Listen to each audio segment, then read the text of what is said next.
So we do a lot of hormone replacement therapy here. It's also HRT as it's known. The reason I got into it is because I realized this was an underserved population, that a lot of women were going through perimenopause and menopause, were being discounted by our physicians. I had a lot of patients come to me that say they said it's normal part of aging, that I'm probably just depressed, that I need to exercise more. And so there's a big need for really educating people on the importance of hormone replacement therapy and also the safety of it. And I have seen profound impacts in people's health when they start taking HRT. The things patients tend to notice as far as symptoms: it decreases hot flashes, night sweats, people get improved joint pain, sleep improves, mood improves. Those are sort of the things that people come in and tell us. Then we really focus on what's happening, as I say, under the hood. So the things that they may not feel, but that is protective as they age.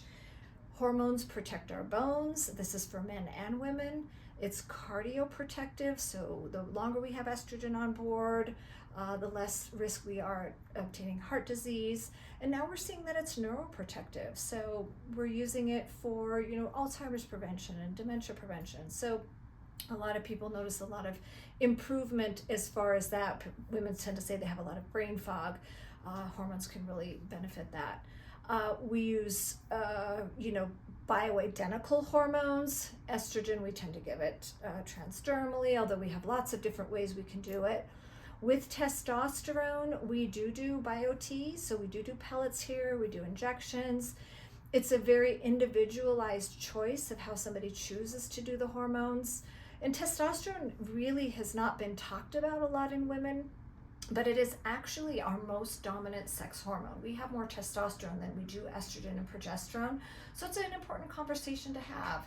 And we talk about what benefits we can get if we improve and optimize our testosterone levels. So those include energy, sort of that get up and go, it gives us more confidence, it helps us maintain our muscle mass, it protects our bones and brains. So there's lots of benefits. And again, it's an individual choice that we have together, and we decide which hormones, if any, we want to pursue.